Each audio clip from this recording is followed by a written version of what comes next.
আসসালামু আলাইকুম ভিউয়ার্স। আজকে আমি বানাবো মিটবল। তো মিটবল বানানোর জন্য প্রথমে একটি মিক্সার গ্রাইন্ডার নিয়ে নিয়েছি। মিক্সার গ্রাইন্ডারের মধ্যে নিয়ে নিয়েছি কয়েকটা বোনলেস চিকেন।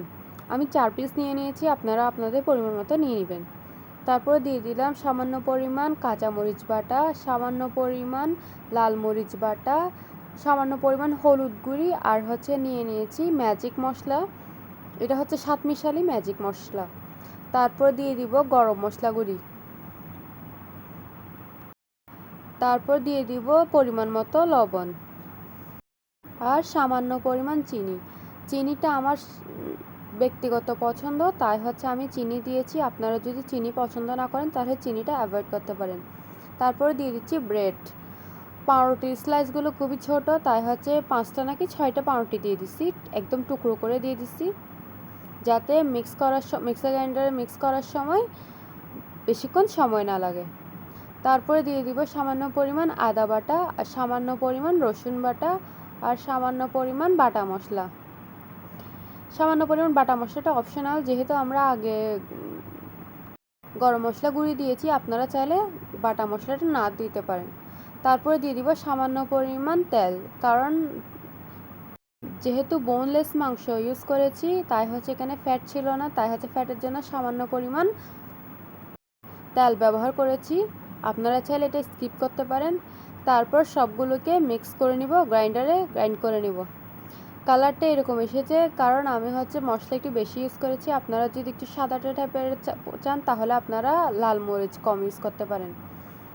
তারপর মিক্সার গ্রাইন্ডার থেকে সব কিছু বের করে নিব। আপনাদেরকে দেখিয়ে দিলাম কতটুকু মিহি পেস্ট হয়েছে, একদম ফাইনলি মিহি পেস্ট করতে হবে। এখানে কিন্তু পানি দেওয়া যাবে না, পানিটা অবশ্যই স্কিপ করবেন। তারপর সবগুলো মিক্সার গ্রাইন্ডার থেকে বাইর করে হাতের মধ্যে সামান্য পরিমাণ তেল মেখে নিব, যাতে ব্যাটারগুলো হাতের সাথে লেগে না যায়। ব্যাটারগুলোকে একটু মতে নিচ্ছিলাম যাতে তারপর হাতের মধ্যে সামান্য পরিমাণ ব্যাটার নিয়ে নিজের পছন্দ মতো শেপ দিয়ে দিচ্ছি। যেহেতু আমি মিটবল বানাবো, মিটবল তো সবসময় গোল গোলই হয়ে থাকে, তাই আমি মিটবল এরকম গোল গোল সাইজে দিয়ে দিচ্ছি।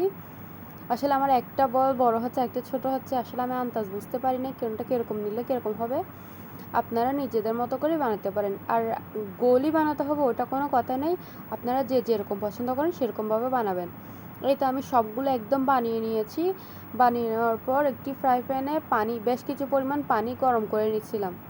পানিগুলোকে আগে গরম করে নেবেন। পানিগুলোকে গরম করে নেওয়ার পর একটা একটা করে সবগুলো মিটবল ছেড়ে দিব।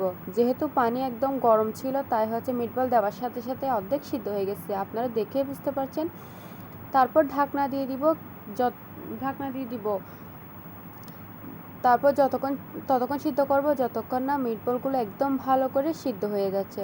দেখেন মিটবলগুলো কিন্তু একদম ফুলে গেছে আর একদম পারফেক্টলি সিদ্ধ হয়ে গেছে, একদম ভিতর থেকে সিদ্ধ হয়ে গেছে। তারপর পানিগুলোকে ঝরিয়ে মিটবলগুলোকে একদম ঠান্ডা করে নিব।